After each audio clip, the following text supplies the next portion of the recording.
नमस्ते दोस्तों, स्वागत है एक बार फिर से आपका। उत्तर प्रदेश पुलिस भर्ती 2022 एग्ज़ाम में आने वाले प्रश्नों की क्लास नंबर हमारी 65 स्टार्ट हो चुकी है। इसके पहले हमने 64 तक अच्छे ढंग से कंप्लीट कर लिया है। 64 तक मैंने अच्छे ढंग से हर एक क्वेश्चन को कवर कर लिया है। अगर आपने नहीं देखा तो आप चैनल की प्लेलिस्ट में जा करके एक अच्छे ढंग से क्लास को बेहतर ढंग से देख सकते हैं, ठीक है। और मैं आपको एक बात और बता दूं कि अगर आप हमारे टेलीग्राम से जुड़े हुए हैं तो टेलीग्राम पर भी आपको क्लास जो है एक बेहतर ढंग से मिल जाएगी, जा करके आप चेक कर लेना, ठीक है। तो चलिए गाइस, आज की इस क्लास की शुरुआत करते हैं। पहला क्वेश्चन आपके सामने, भारत में सबसे पहले स्वर्ण मुद्राएं जो हैं ये किसने चलाई? इसका आंसर आप बताएंगे। भारत में सबसे पहले स्वर्ण मुद्राएं जो है ये किसने चलाई?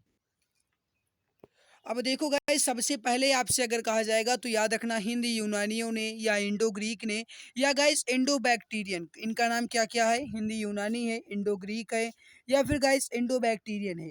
इन्होंने सबसे पहले स्वर्ण मुद्राएं चलाई। और अगर आपसे ये पूछा जाता है कि सोने के सिक्के जो है सबसे ज्यादा किसके शासनकाल में चलाए गए, तो याद रखना गुप्त के शासनकाल में।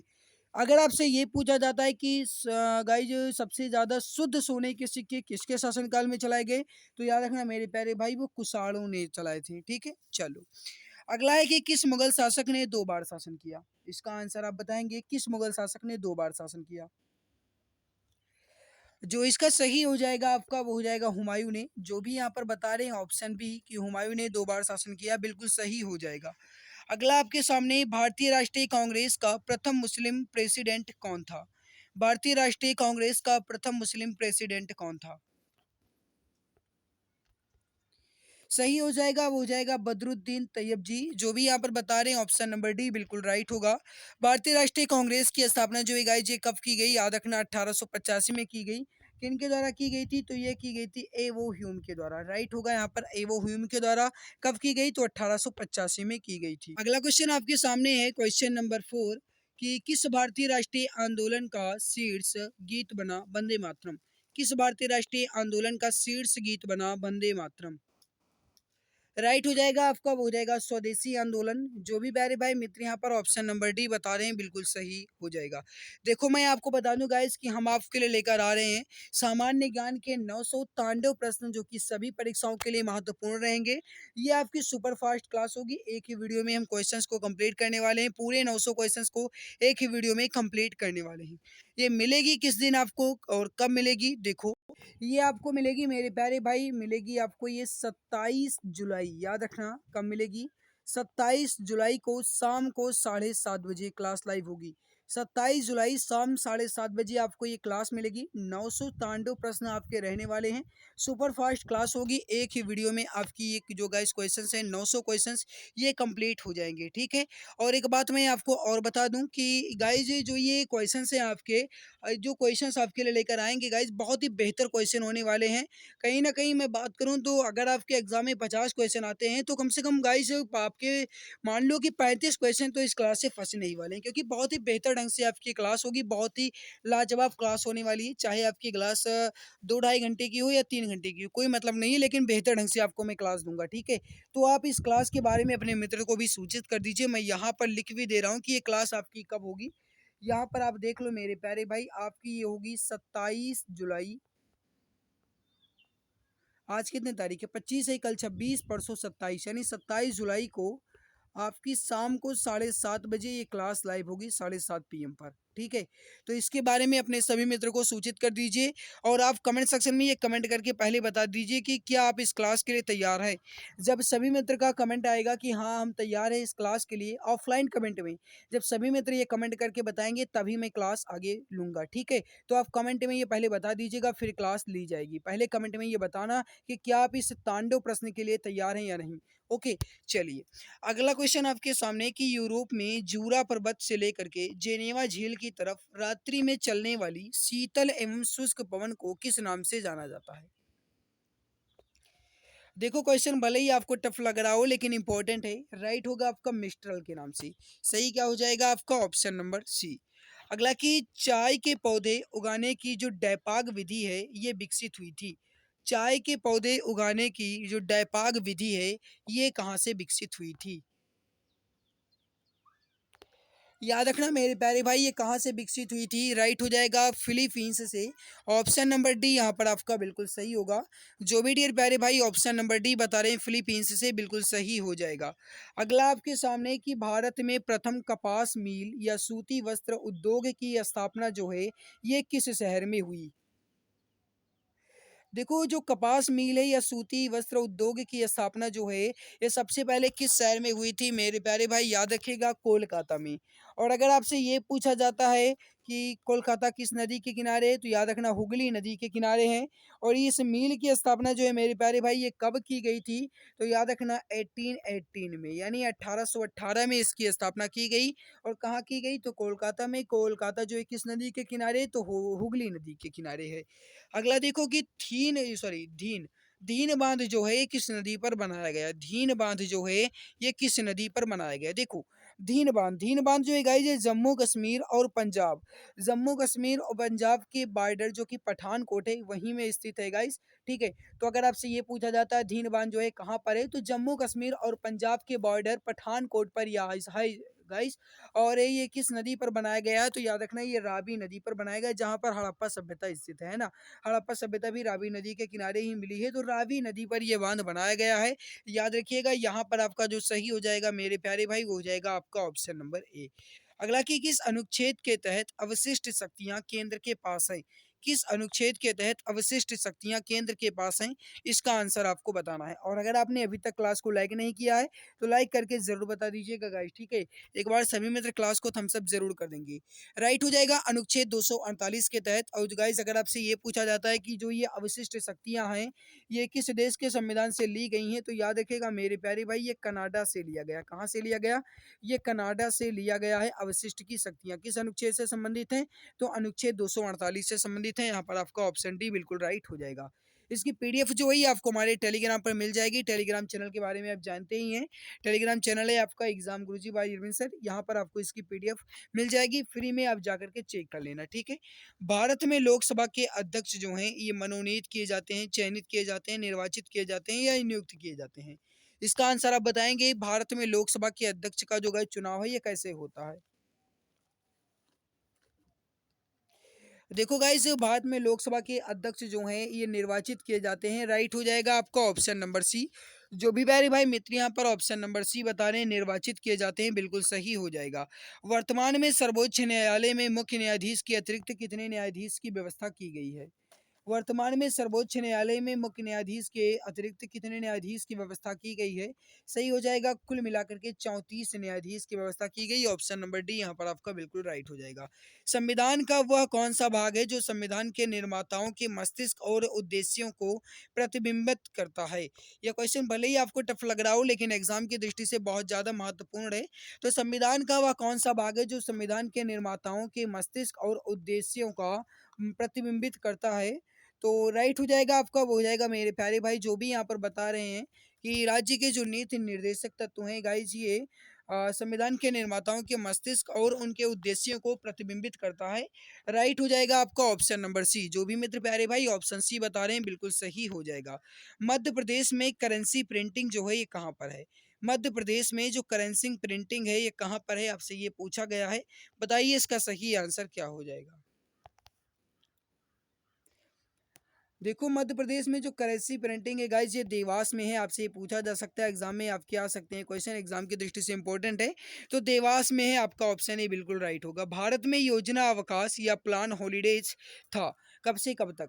अब देखो गाइज, जब भारत की अगर कहा जाए कि योजना अवकाश जो है कब से कब तक था, तो देखो जब भारत में चौथी पंचवर्षीय योजना चल रही थी 1966 से 1969 के दौरान, उसी बीच गाइज ये 3 वर्षीय योजना चलाई गई। गाइज 1966 से लेकर के 1969 के दौरान गाइज 3 वर्षीय योजना चलाई गई जिन्हें योजना अवकाश के नाम से जाना गया।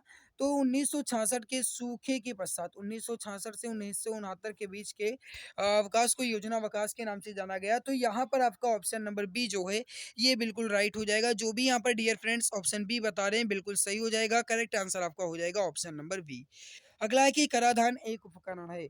अब आपको ये बताना है कराधान जो है गाइज ये उपकरण है मौद्रिक नीति का, राजकोषीय नीति का, कीमत नीति का, मजदूरी नीति का, किस नीति का एक उदाहरण हो जाएगा यहाँ पर कराधान? अब देखो कराधान जो है गाइस ये राजकोषीय नीति का एक उपकरण है। राइट हो जाएगा आपका ऑप्शन नंबर बी। जो भी मित्र प्यारे भाई यहाँ पर ऑप्शन नंबर बी बता रहे हैं राजकोषीय नीति बिल्कुल सही हो जाएगा।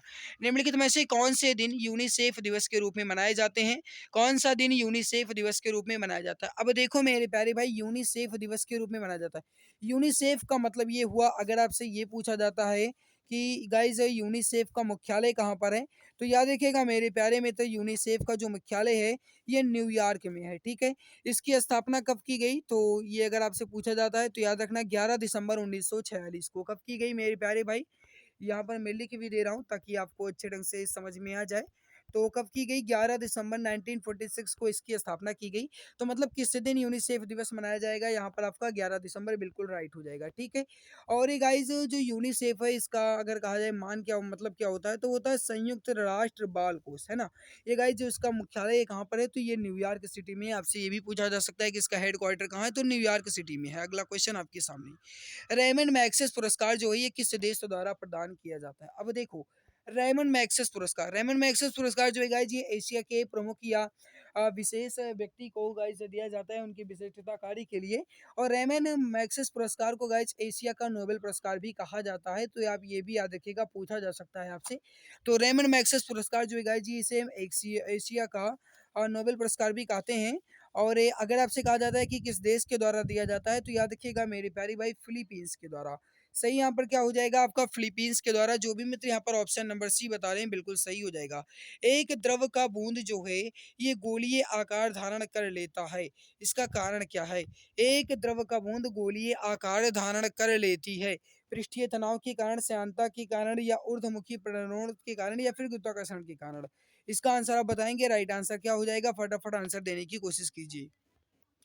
अब देखो गाइस जो बूंद है या वर्षा की जो बूंद है गाइस इसका जो आकार है ये गोलाकार होता है। कारण है ये इसका वो हो जाएगा पृष्ठीय तनाव के कारण। सही यहाँ पर क्या हो जाएगा आपका? ऑप्शन नंबर ए पृष्ठीय तनाव के कारण। जो भी मित्र प्यारे भाई ऑप्शन नंबर ए बता रहे हैं बिल्कुल सही हो जाएगा। अगला कि हाइड्रोजन के जलने से संबंध प्रक्रिया है। हाइड्रोजन के जलने से संबंध प्रक्रिया यहाँ पर क्या हो जाएगी? इसका आंसर आपको बताना है। अब देखो हाइड्रोजन के जलने से संबंध प्रक्रिया यहाँ पर आपकी हो जाएगी ऑक्सीकरण। जो भी मित्र प्यारे भाई यहाँ पर बता रहे हैं ऑक्सीकरण बिल्कुल सही हो जाएगा। करेक्ट आंसर हो जाएगा यहाँ पर आपका ऑप्शन नंबर सी। कीटों में कुल कितनी जोड़ी टांगे होती हैं?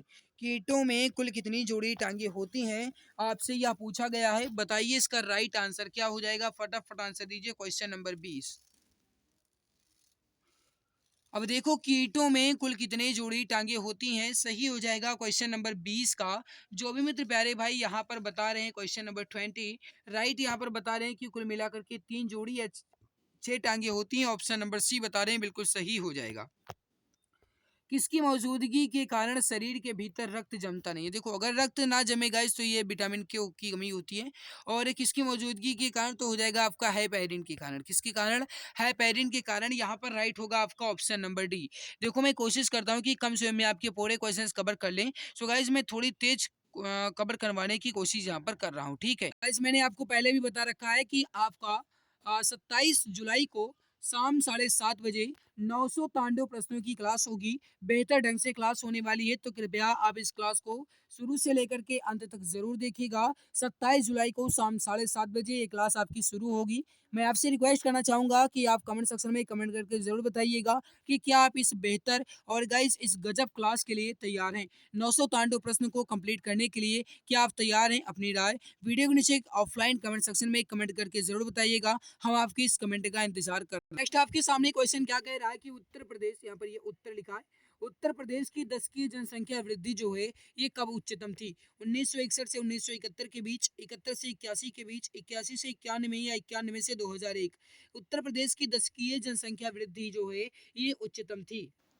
अब मेरे प्यारे भाई याद रखिएगा राइट हो जाएगा आपका 1991 से लेकर के 2001 के बीच। जो गाइस उत्तर प्रदेश की जनसंख्या थी ये बड़ी हुई थी। तो उत्तर प्रदेश की दशकीय जनसंख्या वृद्धि का उच्चतम जो दर है गाइस ये 1991 से 2001 के बीच था।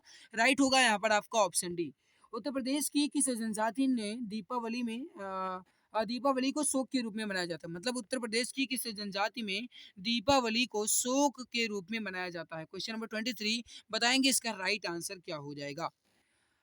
देखो इसका जो राइट आंसर हो जाएगा आपका वो हो जाएगा थारू जनजाति। ऑप्शन नंबर ए यहाँ पर आपका बिल्कुल सही होगा। जो भी मित्र प्यारे भाई यहाँ पर ऑप्शन नंबर ए बता रहे हैं बिल्कुल सही हो जाएगा, थारू जनजाति। अगला, उत्तर प्रदेश की जनसंख्या जो है ये अधिक है। अब आपको ये बताना है उत्तर प्रदेश की जनसंख्या जो है ये किससे अधिक है, किन देशों से अधिक है। Bangladesh, Brazil, Pakistan, Indonesia. आपको नीचे दिए गए कूट में सही उत्तर चुन करके सही आंसर बताना है और जल्दी जल्दी आंसर देने की कोशिश कीजिए। और अगर आपने अभी तक क्लास को लाइक नहीं किया है तो लाइक जरूर कर दीजिएगा। अगर आप चैनल पे पहली बार आए हैं तो सब्सक्राइब कर लीजिएगा, ताकि आने वाली हर लाइव क्लास की नोटिफिकेशन जो है ये आपको टाइम टू टाइम मिला करे। अब देखो मेरे प्यारे भाई, यहाँ पर आप बांग्लादेश हो गया आपका, ब्राजील हो गया आपका और पाकिस्तान हो गया, इन तीनों देशों की जनसंख्या से सबसे अधिक जनसंख्या अपने यहाँ उत्तर प्रदेश में ही है। बांग्लादेश से भी ज्यादा जनसंख्या उत्तर प्रदेश में है, ब्राजील से भी है, पाकिस्तान से भी ज्यादा जनसंख्या उत्तर प्रदेश में ही है। ठीक है, तो 1, 2 और 3 ये वाला यहाँ पर आपका बिल्कुल राइट होगा। ऑप्शन बी यहाँ पर आपका बिल्कुल सही हो जाएगा। जो भी डियर प्यारे भाई यहाँ पर ऑप्शन नंबर बी बता रहे हैं बिल्कुल सही हो जाएगा। करेक्ट हो जाएगा आपका बांग्लादेश, ब्राजील और पाकिस्तान की जनसंख्या से अधिक है उत्तर प्रदेश की जनसंख्या। अगला क्वेश्चन आपके सामने, गंगा में दाएं किनारे से मिलने वाली नदियां उत्तर प्रदेश में गंगा, यमुना और सोन है, चंबल, केन है, गोदावरी या महानदी। बताइए इसका राइट आंसर क्या हो जाएगा। Question number 25। अब मेरे प्यारे भाई याद रखिएगा, यहाँ पर गंगा के दाएं किनारे से मिलने वाली नदियां हो जाएंगी यमुना और सोन। ऑप्शन ए यहाँ पर आपका बिल्कुल सही हो जाएगा। जो भी यहाँ पर ऑप्शन ए बता रहे हैं बिल्कुल सही होगा। अगला आपके सामने, उत्तर प्रदेश में उर्वरक कारखाना कहाँ है। उत्तर प्रदेश में उर्वरक कारखाना कहाँ है, इसका आंसर आप बताएंगे, राइट आंसर क्या हो जाएगा। याद रखिएगा मेरे प्यारे भाई, उत्तर प्रदेश में उर्वरक कारखाना जो है ये इलाहाबाद के फूलपुर में है। ऑप्शन ए यहाँ पर आपका बिल्कुल सही होगा। या क्वेश्चन आपके एग्जाम में आ सकता है, एग्जाम में आने की संभावना ज्यादा दिख रही है इस क्वेश्चन की, तो याद रखिएगा इलाहाबाद के फूलपुर में है। अगला आपके सामने गाइस कथकली, यहाँ पर ये कथकली लिखा हुआ है। ठीक है, ये लिखा है कथकली। तो कथकली गाइस है, इसका जन्म जो है कहाँ पर हुआ था। कथकली का जन्म जो है ये कहाँ पर हुआ था, इसका आंसर आपको बताना है। राइट आंसर क्या हो जाएगा। याद रखिएगा गाइज, ये उत्तर प्रदेश में हुआ था। ऑप्शन नंबर सी यहाँ पर आपका बिल्कुल सही हो जाएगा। ये रहा आपके सामने इसका आंसर, आपको पीडीएफ के साथ इसका आंसर मिल जाएगा, जाकर के टेलीग्राम पर आप चेक कर लेना। देखो यदि हम अपने काम में लगे रहे तो हम जो चाहें वो कर सकते हैं। तो मेरे प्यारे भाई, जैसा कि मैंने अभी आपको बताया कि जो आपकी गाइज मैराथन क्लास है 900 क्वेश्चंस की, वो आपको किस दिन मिलेगी, 27 जुलाई को शाम 7:30 बजे आपको ये क्लास मिलेगी। आप सभी मित्र इस क्लास को एक बेहतर ढंग से देखिएगा और अपने मित्र तक इस क्लास के बारे में भी जानकारी दे दीजिएगा। कमेंट में ज़रूर बताइएगा कि क्या आप इस क्लास के लिए तैयार हैं या नहीं। ठीक है, तो आज की इस बेहतर क्लास में से इतना ही। मिलते हैं दूसरी नई क्लास में, तब तक के लिए बहुत बहुत धन्यवाद। अब सरकारी नौकरी पाना हुआ और भी आसान, अब आपका सपना होगा अपना। जी हाँ, अगर आप किसी भी गवर्नमेंट जॉब जैसे UP police constable, assistant operator, head operator या फिर रेडियो ऑपरेटर या यूपी लेखपाल या किसी भी गवर्नमेंट जॉब की तैयारी कर रहे हैं तो आपके लिए सुनहरा मौका है। आप YouTube channel exam Guruji by Arvind sir के साथ जुड़कर अपनी तैयारी को और भी परफेक्ट बना सकते हैं। इस चैनल के माध्यम से आपको free live classes, recorded classes और गवर्नमेंट जॉब के नोटिफिकेशन आपको टाइम टू टाइम अपडेट मिला करेंगे। इसके अलावा सारी क्लासेस के पीडीएफ, हैंड रिटन नोट्स और बुक्स बिल्कुल फ्री में Telegram channel exam Guruji by Arvind sir पर मिलेगा। इसके लिए आप टेलीग्राम पर सर्च करें exam Guruji by Arvind sir और फाइल वाले ऑप्शन पर क्लिक करके हर एक क्लास की पीडीएफ, हैंड रिटन नोट्स एवं बुक्स को बिल्कुल फ्री में पा सकते हैं। गाइज, अगर आप मुझे इंस्टाग्राम पर फॉलो करना चाहते हैं तो इंस्टाग्राम पर सर्च करें अरविंद जायसवाल 000 और वहाँ पर भी मुझे डीएम कर सकते हैं। कोई भी समस्या है तो वहाँ पर भी आप मुझसे संपर्क करना चाहते हैं तो संपर्क कर सकते हैं। इसके अलावा अगर आप फेसबुक पेज को लाइक करना चाहते हैं तो exam Guruji by Arvind sir के नाम से फेसबुक पेज है, उसको भी आप लाइक एवं फॉलो कर सकते हैं। तो मेरे प्यारे भाई बहन, आप जुड़े रहिए exam Guruji by Arvind sir के साथ, क्योंकि अब आपका सपना होगा अपना। एक सीट कंफर्म है, अब की बार सरकारी नौकरी तुम्हारे हाथों में होगी।